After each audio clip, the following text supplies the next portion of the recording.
नमस्कार, मैं प्रियांशी जैन और आप देख रहे हैं स्वराज मीडिया नेटवर्क। रशिया और रूस की जंग को लगातार 14 दिन हो चुके हैं और आज ये जंग अपनी चरम सीमा पर पहुंच गई है।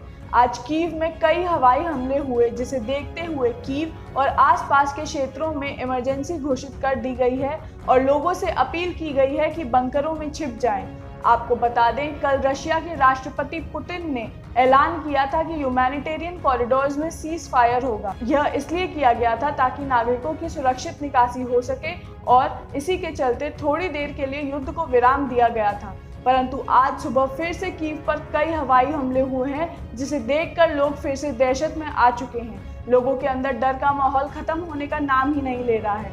मैं आपको बता दूं कि इन हमलों में कई लोगों की मृत्यु हो गई है। सैनिकों की जान तो इस जंग में जा ही रही है, परंतु यूक्रेन के कई सिविलियंस भी अपनी जान से हाथ धो बैठे। इन सारे हमलों में 406 सिविलियंस और 27 बच्चों की मौत हो चुकी है और साथ ही साथ 801 लोग गंभीर रूप से घायल भी हैं। सैनिकों के आंकड़ों का तो कोई अनुमान ही नहीं लगा सकता कि इसमें कितने सैनिकों की जान पहले ही जा चुकी है। आपको बता दें, अमेरिका की तरफ से कई नागरिक जो यूक्रेन में रहते थे वो इस जंग में वॉलंटियरली लड़ने के लिए आगे भी आए हैं और सब यूक्रेन का साथ देते हुए लड़ाई कर रहे हैं। आपको बता दें, रशिया और यूक्रेन की चलती हुई जंग के बीच में कई ऐसी बड़ी ब्रांड्स और कंपनीज हैं जिनने रूस का बहिष्कार कर दिया है। आज कोका कोला ने भी रूस में बिकने वाले अपने सभी प्रोडक्ट्स को बैन कर दिया है और कहा है कि वो रूस के साथ अब काम नहीं करेंगे।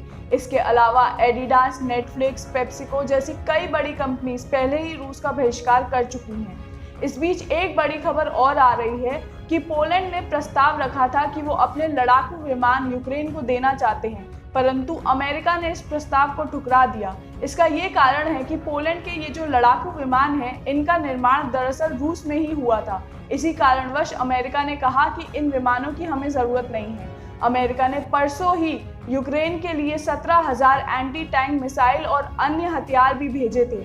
आपको बता दें, इस सब के बीच एक बड़ी खबर और आई है कि जेलेंस्की ने एक नया ऐलान किया है। उन्होंने कहा कि यूक्रेन को नाटो की सदस्यता की ज़रूरत नहीं है। साथ ही साथ यूक्रेन में जो भी शहर हैं जो रूस का समर्थन कर रहे हैं, जेलेंस्की उनके साथ समझौता करने को भी तैयार हैं। वो चाहते हैं कि पुतिन उनके साथ बैठे और अपने समर्थक शहरों का समझौता करें और इस युद्ध को एक विराम दें। जब से ये युद्ध शुरू हुआ था, प्रधानमंत्री मोदी ने मिशन गंगा को भी साथ में शुरू किया था। मिशन गंगा के तहत यूक्रेन में रह रहे जितने भी भारतीय छात्र और भारतीय नागरिक थे, उन सभी को भारत वापस लाया गया। इस मिशन में सब कुछ ठीक रहा, बस एक छात्र की मृत्यु हो गई थी और साथ ही साथ एक दूसरा छात्र गोलीबारी में घायल हो गया था। उस छात्र को भी कल इंडिया वापस ले आया गया है और वो ठीक है और अपने परिवारजनों के साथ है।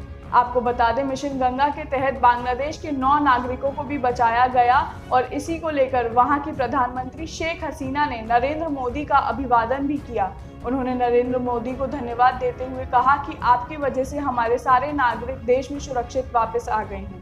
ऐसे ही पाकिस्तान की एक छात्रा आसमा शफीक ने भी प्रधानमंत्री मोदी और यूक्रेन में भारतीय एम्बेसी के अधिकारियों का धन्यवाद किया है। उन्होंने कहा कि इन अधिकारियों की वजह से ही आसमा शफीक की जान बच गई। इस समय आसमा यूक्रेन के पश्चिमी इलाके में है और वो वहां से यूक्रेन से बाहर निकल रही हैं। उनको वहां तक पहुंचने के लिए हिंदुस्तानी एम्बेसी के लोगों ने और अधिकारियों ने मदद करी थी। इस जंग में क्या नया मोड़ होगा ये तो कहना मुश्किल है। अगर जेलेंस्की अपने देश को बचाना चाहते हैं तो उन्हें दुनिया के कई देशों की मदद की ज़रूरत है, परंतु रूस के डर से कोई भी देश सीधी तरीके से जेलेंस्की की मदद नहीं करना चाह रहा है। तो कैसी लगी आपको ये खबर, हमें कमेंट के माध्यम से ज़रूर बताएं। वीडियो को लाइक करें, शेयर करें, चैनल को सब्सक्राइब करना ना भूलें।